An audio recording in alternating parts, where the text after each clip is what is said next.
Good evening, everyone, and welcome back once again to Vicious Rants. And of course, I'm your host, the one and only, often imitated, never duplicated backyard superstar Tim Vicious. On this one, talking about what Raw. First off, I haven't even started the first 2 minutes, and I'm already talking faster than I'm thinking. The fuck? Anyways. Raw started out with Big Show walking out with Betty White and her latched onto his arm, and the first thing I thought right off bat was 9 months she's gonna come back and give birth to a big giant foot, courtesy of the Big Show. Well, you can have an interesting tag team then. You have Mae Young's mutated hand child and Betty White's mutated foot child. You know? Nah. Anyways, she came out. She said, we're here to kick some ass. And then cue out Hunter and Steph. You see Hunter and Show have a little bit of a stare down for a minute. And then they walk down to the ring. They start talking about hyping up the chamber, and then Randy comes out, in which case, can the voices in his head please tell him to actually walk a little quicker? You know, I understand the whole being slow and methodical thing, but there is a big difference between being slow and methodical and being slow and being slower than a turtle with a broken leg. I mean, what the fuck? That and Randy, again, seriously. The pants issue, come on. Anyways, he comes out and he starts doing this ass-kissing bit saying, I'm sorry, I was acting selfish, I was doing this and this and this. I'm going to be the face of the company inside the ring and the outside of the ring. And then out cues Daniel Bryan. Bryan comes out and looks at him and says, you remind me of a whole other body part, not the face, but more of another body part, and my money's on he reminds him of a gooch. If you don't know what a gooch is, after you're done watching this, or even yet, I'll give you a little bit of time. Go ahead, look it up on Google. I'll sit here and wait.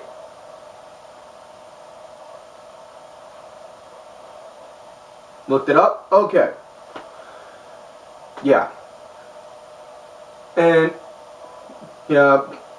And then Steph and Hunter wind up looking at them saying, you guys, we don't like you guys coming out and interrupting us. You got a problem, take it up with Kane. And Bryan says, well, that's just it. Every time Kane's been coming out on all my matches for a while and all that. And then they say that Kane's is on suspension for a week, and I'm just mad on this fact because now they're just simply showing that the story that they were going to give Punk, they just took him out of the equation and put Bryan in instead now, and it's showing now that all their stories are just one big cohesive story, not just stories meant for individuals. They're interchangeable. You know, it pisses me off on that now. Because seriously, what the fuck? Did WWE ask the creative team from TNA to make this? In which case, TNA Creative, I know you guys follow me and I know I talk to you guys all the time. If they did hire you, please tell me. And I'm just mad on that part because it's not right. We all, in all honesty, given with the CM Punk situation, Bryan is their saving grace right now because he is the most over guy in the company, probably the most over person in wrestling since Stone Cold, which is saying something. And you're not utilizing him in that kind of an aspect. I understand the whole underdog story, but here's the thing. You want to make him an underdog story, give him matches, put him in the main event spot, but have him get this close, just this close naturally, the winning, and then right out of nowhere, Have them lose it like that. That would be on how you have an underdog story. That is on how you would build a good fucking underdog story. You know? Yeah, I mean, case in point, you want a good example of an underdog story? You know, look at the feud between Tommy Dreamer and Raven from ECW. You know, I mean, Raven and Tommy Dreamer went at it a million times. Dreamer only beat Raven once. That was it. Yeah, but anyways, back to the show. They were talking about on how they wound up saying that they gave Brian the night off, which kind of confused me as to why he was in his ring gear then. Yeah, again, seriously, just simple things. Yeah, it's the little things that wind up getting me. Yeah, but they wind up doing that. And on to the first match of the night now. It was Cody Dust and Ray Ray versus the Wyatts. Honestly, pound for pound, the more and more I see Goldust competing, the more and more I'm impressed, because he's pulling out moves I never thought I would ever see him do, and I'm becoming more impressed. I've been a fan of his for forever. I wound up seeing him in a house show back in like 97 or 98 when I was a kid, while all the rest of my family was freaked out like, oh, he's weird, he's a freak. I was just like, that's cool. And I've been hooked since. You know? Not exactly saying I was a big fan of the artist formerly known as Goldust thing, you know, but that's a whole other story. Anyways, the match itself, that was a good solid match. I liked it. You know, if the Wyatts, when they came out, the Wyatts came out, didn't come out using their magic teleport powers like they normally have been. You know, instead they walked out, which is something. And possibly the best part of that match was right when Ray hit the 619, right on Rowan, he got right when, getting my words stumbled. Ray went to go hit the 619 on Rowan. Bray caught him and then hit him with a Sister Abigail just like that. It was just so much of a beautiful transition right into it. You know, it was just really quick and right out of nowhere, just boom, wham, like that. Absolutely loved it. Wyatt's got the 1, 2, 3 for the win. You know, I'm telling you, hands down, like I've said before, Elimination Chamber pay-per-view, Wyatt's versus Shield, that is the only reason I am watching this pay-per-view. Because honestly, after that, it's the quote-unquote WWE universe is gonna implode. You know? Yeah, for the love of God, I just hope that they give them proper airtime for it. Because if not, they're so screwed. Yep. Anyways, next matchup, it was something or other versus Santino. Santino had Emma coming out with him, which is pretty much now showing if she's not on the full-time roster now, she's gonna be, you know. And I'm not gonna lie, I kind of like it. I like Emma, you know. I'm not a big fan of comedy gimmicks. Her, on the other hand, you know, especially with the whole dance thing. Yeah, I don't know why. Just something on that clicks. And I'm not even talking like her itself. I'm talking about with her as a character. You know. Anyways, the match itself, it was, didn't really seem that special. It felt like your typical Monday night match. Big thing that confused me on that more than anything was two things. One, why bring Emma out if you're not going to try and utilize a thing between her and Summer Rae? And two, why in God's good name is The Miz coming out again and grabbing the mic and coming down to commentary, grabbing the mic, starting to chew some BS, saying on how he's not on there, he's not on Raw, he was a WrestleMania main eventer, this, that, and the other. You know, Ugh. Just please stop. Please stop, for the love of God. Actually, if you're not going to use the man proper, then don't use him at all.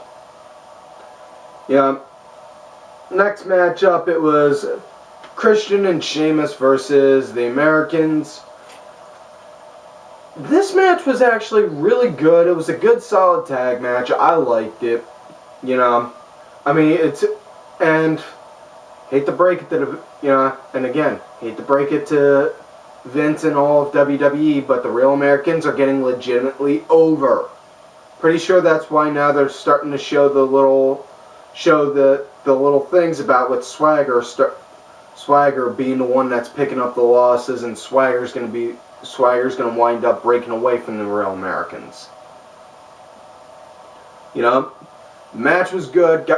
Loved seeing the Cesaro swing.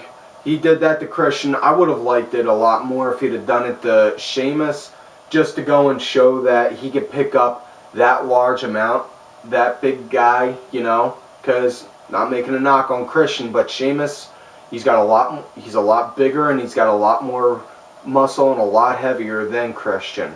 So that would just show he could pick up more dead weight right off the ground and start doing the Cesaro swing. You know, but that was a good match. Swagger, on how it ended, Swagger had the ankle lock in. You know, Christian caught him with a drop kick or a crossbody, I don't remember which. Next thing you know, Sheamus got up, caught Swagger with a brogue, and got a 1-2-3. Christian and Sheamus won, and you just see Swagger in the ring like, and then the camera zoomed into Zeb with that I'm mad at you look on him. In which case, that's the definite tell that they're going to wind up having Zeb be the one to have Swagger leave. Next matchup, it was Ziggler versus Del Rio. Highly disappointed in this match because, one, I'm getting sick of seeing Del Rio getting squash match after squash match after squash match. And two, the way that they're not utilizing Ziggler. Understand he had the concussion and now he's got to work his way back up, but come on. What the fuck? You know, it didn't seem fair. It doesn't seem fair to me. Yeah, but anyways, match ended. You know, Del Rio hit Ziggler with an enziguri. They wound up trying to hype up, oh, it's the same move that gave Ziggler a concussion, you know, and all that. And he got the 1-2-3 just as Del Rio's music was playing. Boom, it cut. Out comes Batista. He comes out, starts beating up Del Rio, clears the table, and then gives him a Batista bomb on the table. Next thing you know, they wind up showing Batista walking in the back. Tripp sees him and says, "You can't do this, Dave. This is a publicly traded company now." You know, my thing, it was a publicly traded company back when Dave first came on. You know? I mean, if you look, I mean, it became a public company back in like 2002, 2004, I think. Around that time frame. You know? But anyways, they hyped up a new match. Del Rio and Batista at the Chamber pay-per-view. Everyone saw that coming a mile away. Yeah, but next matchup, it was Ryback versus the Usos. The two biggest tag teams I could care less about, so that was my bathroom break match. I honestly, I wasn't really all that into it. I zoned out. I was watching it with my son, so I was more so playing with him that whole time, while playing with him more so than paying attention to the match. You know, wasn't really all that interested. I know the Usos got the win, but other than that, next matchup, it was Ambrose doing an open challenge for the U.S. title. And cue the lights, cue the music. The one man who accepts his challenge to try and claim the United States title is Mark Henry. Awesome. Henry's back. You know, saw that he had an elbow brace on. Whether that's just for a work or if it's legit, I don't know. Like I always, you know, I've been putting it out there on Twitter for a while now. My philosophy is in wrestling, everything's a work until it's not. So, you know, if he's coming out with that, I don't know. But, anyways, that was a pretty decent match. I mean, the big part that really got me more than anything, and it didn't even happen on TV, they showed what happened during the commercial. You know, it was when Henry had Dean's head squishing up against the pole like that. Just seeing Dean's facial expression on that, just, you know, it looked like he was legitimately, he was selling that better than Ziggler would have, which is saying something. You know, anyways, the match, it was pretty much like 50-50 as far as with on whose side it was, because Henry had control and then Ambrose had control. How it ended, Henry wound up getting the world's strongest slam on Ambrose. Just as the ref was going for 1, 2, Seth came in, started beating up on Henry, got the DQ. You know, next thing you know, he tosses Seth out, he tosses Dean out, he gets outside, boom, Roman spears him. Right after they do that, lights go down, lights go dark, all you see is a light from the lantern go on, and then the Wyatts come on walking down. And then you see the Shield on this side of the ring and the Wyatts on this side of the ring. And the tension right there was amazing. The suspense was killing me on that part. I couldn't think of a more tense and suspenseful moment in the ring on Raw, short from when they had Tyson and Austin in there, you know? Because that was just like, are they going to do it? Are they going to wind up doing it now? Are they going to, not even a match, but they're going to go to war now? You know? That was my big thing that I absolutely loved on that. And like I said, that match I am more looking forward to than any other on that pay-per-view.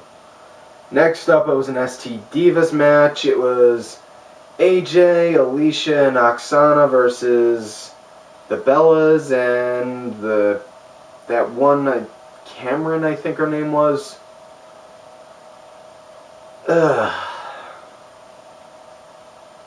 Yeah, really not caring for the match. Really didn't care for the match. Yeah, not liking on the way out and how the women wrestlers are moving. You know, and yeah, and I know everyone's saying, oh, the Bellas have improved immensely. Yeah, whoop-de-doo, yay, they've improved. Doesn't mean that they're still any good, though.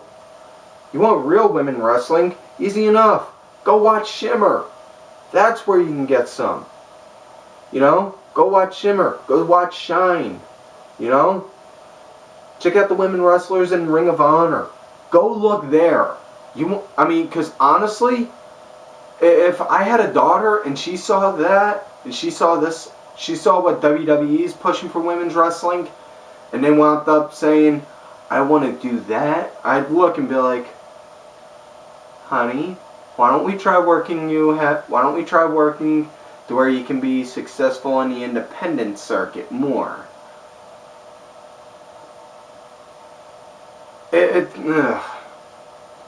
Anyways, as you can expect, the baby faces won. You know, Cameron wound up doing a DDT. I was mad that night when she did it, just because the DDT is my move, and I just don't like the ST Divas, period. And I just saw that and I was like, that's my move, you motherfucker! But, you know, I'm calm, cool, over it now. Next matchup, it was the main event of the night, Cena versus Orton. Which case, I'm pretty sure before that match, they both looked at Vince in the back and were like, Wait, we're fighting each other again? Come on, even we're sick of it by now. You know, I mean, the match, it didn't even seem like any of the kind of quality match that you would expect them to have. Because I will be the first to say this, even though I was sick and tired of seeing them two constantly. You know, they did work pretty good in the ring together. You know, it's just, didn't really like it. Didn't really like the match, and, you know, well, we all know how I feel about Dicena Die. And, of course, Randy No Pants Orton. I mean, seriously, come on. Cena, who got handed everything to him. Cena, who wound up becoming the modern day Hulk Hogan, and now can't even let somebody get a clean win on them. And then you got Randy Orton, who got everything handed to him just because he's a third-gen star. He's a third-gen wrestler. It's fucking bullshit. You know, I mean, it's two of probably the most least deserving people in Raw on WWE getting that prime real estate on main event time. Complete bullshit. I didn't like it. Anyways, of course, obviously, Cena got the win. Yeah. You know, it's... Ugh. Anyways, yeah, that was my take on Raw. You know, not exactly the best, not exactly the worst. I would give it a 5.5 to a 6 at the most.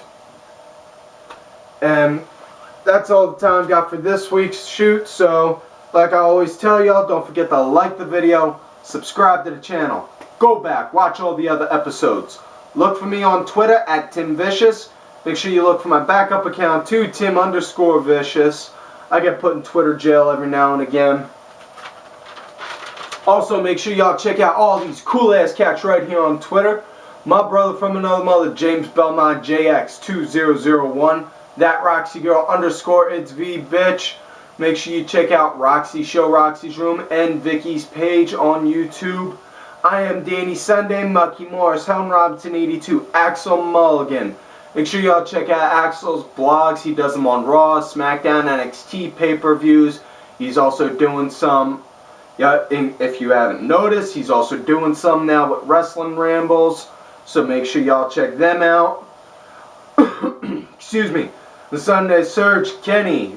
Absolutely love the show, man. Can't wait until I can get a chance to get back on. Sinfully Sabrina, Cranky Asshole, Legion Lady Aaron, Oliver Ben, Just a Stupid Mark. Make sure you also check out Ollie's MS Mark's TNA Turnaround. Alright? And like I always tell you, you love me great, you hate me, fuck yous.